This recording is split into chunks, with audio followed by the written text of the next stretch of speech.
Hello, bonjour, les amis. This video is going to be a lot less, upbeat as my welcome video. But I just want to talk about the Canadian performance against Belgium.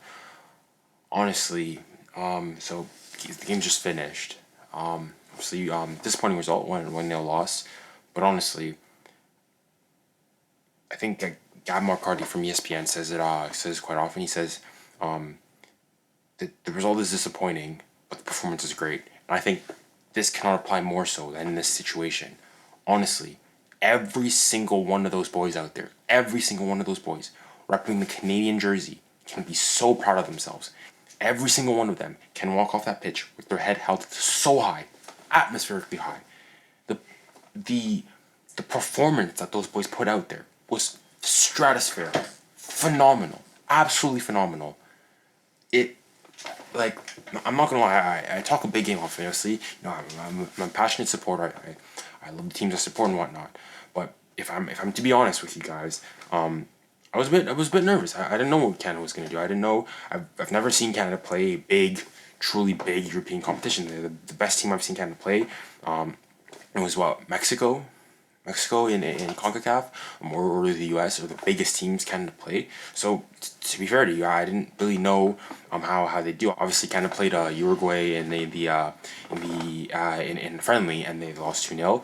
I didn't watch the game live, so I watched the highlights, and Canada seemed good. But obviously, this is Uruguay, and so on and so forth. Friendlies, but today, what I saw there, I genuinely think now Canada has a genuine chance of getting out of that group. If they perform like that against Croatia or Morocco, Canada's making out of the group. Mark my words. Mark my words. If Canada play like they did the entirety of that game against Belgium, against Morocco or Croatia, Canada is for sure getting out of that group. In fact, if they play like that against most teams, Canada can make it easily, I think, make it to a quarterfinals. And I'm not saying this because, I'm some blind Canadian and whatnot. No, I genuinely think that performance was truly dominating. And it's just like before the game, obviously I was just starstruck, and just seeing Canada at a World Cup, the pregame. I was watching it on TSN. Even though I'm here in the UK, I got a VPN, watched it on TSN just to really embrace the Canadian aspect of it, and just seeing the fans, the people wearing the moose hats, what is it called again? The stampede hats for red stampede hats, decorated in Canadian makeup like you see at the Olympics for a football game in Qatar. Seeing the collective joy and passion the Canadian fans out there. Honestly, just it truly moved me, and it was a sight to see. And being Canadian, I don't think I've ever felt more proud to be Canadian than after that performance, because those boys truly made every single Canadian, I feel, every single Canadian, every single footballing Canadian fan so proud out there. We just went tangled and dominated the second best team according to FIFA in the world. Deep that. The second best team in the world got absolutely smacked against us. Now, listen, I know there's going to be people in the comments going to say, oh, at the end of the day, stats and whatnot. Let me read a couple stats. Because I can't believe it. So I got SofaScore here. Start off, possession 54%, 46. All right, it's fairly even for a team that you'd expect Canada to have to be sit very, very back defensively. But if you watch that game, Canada were the ones pressing. Canada were the ones pressing up high, winning the ball, being on the front foot, pressing high, causing problems for Belgium. And I think the reason why there's even if anything a disparity in the possession here is because I feel like maybe towards the end of the game, yeah, Belgium tried to control the game, and so I had a bit more of the ball. But for the other part of the game, in fact, let me see, the first half, 56-40, second half, kid you not, look, if this could focus, if I can, I'll put it on the screen. In the second half, 51% possession for Belgium and 49% for Canada. So essentially dead even. We just went tangled, smart, with the best team, so to speak, in Europe, and we knowing that. So possession was even. Overall in the game, Canada had an XG of 2.61 compared to Belgium's XG of 0.76. 2.61 XG. like, obviously, I know there's people in the comments saying, yeah, stats don't matter. At the end of the day, the only one is the scoreline. And obviously, I agree. I'm definitely in your camp. But as just understanding that the performance was dominating, we went and took it out to them. Like, what in French there's a saying, on avait pas posé, on avait pas posé. We didn't care about the opposition. We're like, hey, listen, you're out there, we're on the same pitch. You have two arms, two legs, just like us. You breathe the same air as us. We play the same football. It's not a different football we're playing here. And honestly, they showed it, and I'm so proud because of so many problems. Honestly, the performance would, I would say, 10 out of 10, bar the penalty miss, the unfortunate penalty miss by Fonzie, which I'll get onto a bit later, and the just lapse in concentration. I think we just fell asleep a bit there on the goal. It was a good ball, good run. Just fell asleep there, and it's unfortunate that the best teams punish you like that. All it takes is one opportunity and bang, just like that. I remember a similar performance was like this was Belgium versus France in the semifinals in 2018, and Belgium dominated the game. As Belgium dominated the game. However, if one corner, France goes, France can bang, just like that, 1-0. That's all you need. The best teams punish you like that. But honestly, still, as a Canadian, I'm just so proud of those boys. The way they went, took it to them, just outplayed them. Just there's Stefan Eustachio, not Megan Kevin De Bruyne. You see, Richie. This guy was a man on a mission. The man, he was hungry, and the main man, Kamal Miller, from Scarborough or Ontario. The man was a wall. The man was a wall. Oh my days. Just truly titanic performances from the both of them. Just to, in terms of shots, total shots, Canada 22 shots, tickets to Belgium's 9. 3 shots on target, 3 shots on target each, shots off target 11.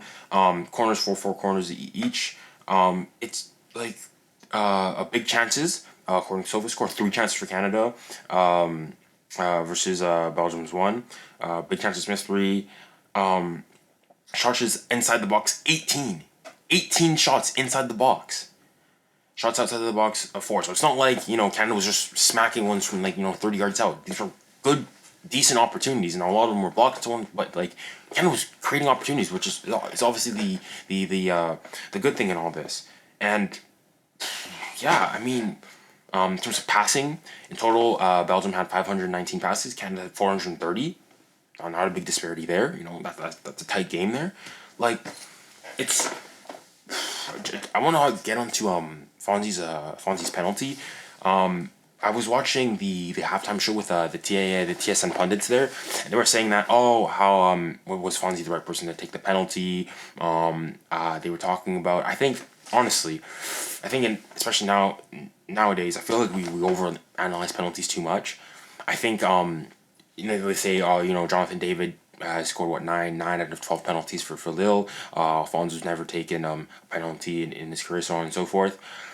I mean, listen, if Alfonso smacks that penalty in, there's nothing to say. I think the TSM pundits were even arguing that between when the VAR, the ref went to VAR and so on and so forth, Alfonso already had the ball on the penalty spot, ready to take it.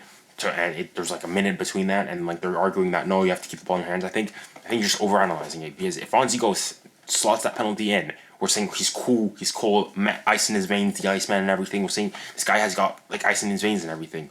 So I think what I like though is in his post match interview, he said that on another day, the keeper dives the other way, he scores. Right, the keeper gets the right way. It wasn't the best struck penalty. I've seen worse. I mean, big players miss them. Lewandowski missed the other day.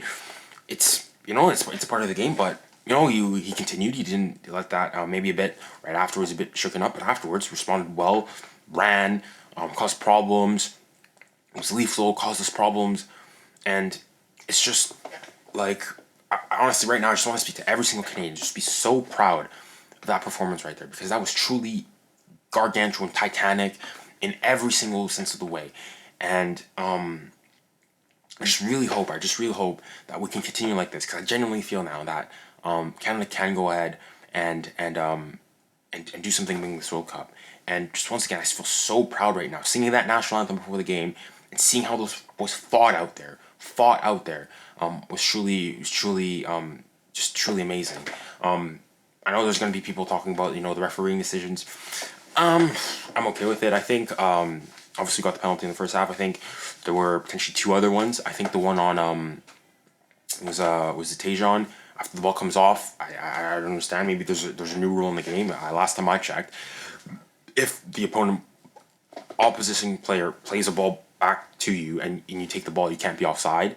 But they raise a flag. It is what it is. And then the second one on Richie Laryea. Listen, I see them giving, I see them not. I feel like if I was a Belgian fan, I'd say that's not a penalty. He's looking for the penalty, but as a Canadian, I'm saying it's a pen. I think it go either way. I'm not too vexed about that. Ending the match a bit early.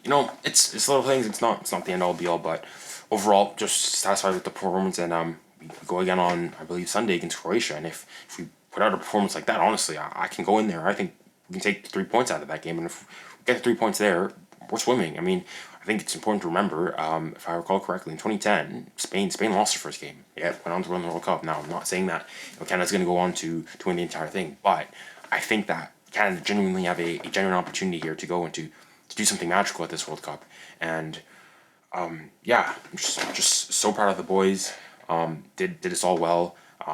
All 30 million of us honestly have something truly to cheer about today, this 23rd of November 2020. With that, nothing else to say. And remember, stay safe, stay kind, stay blessed. Godspeed.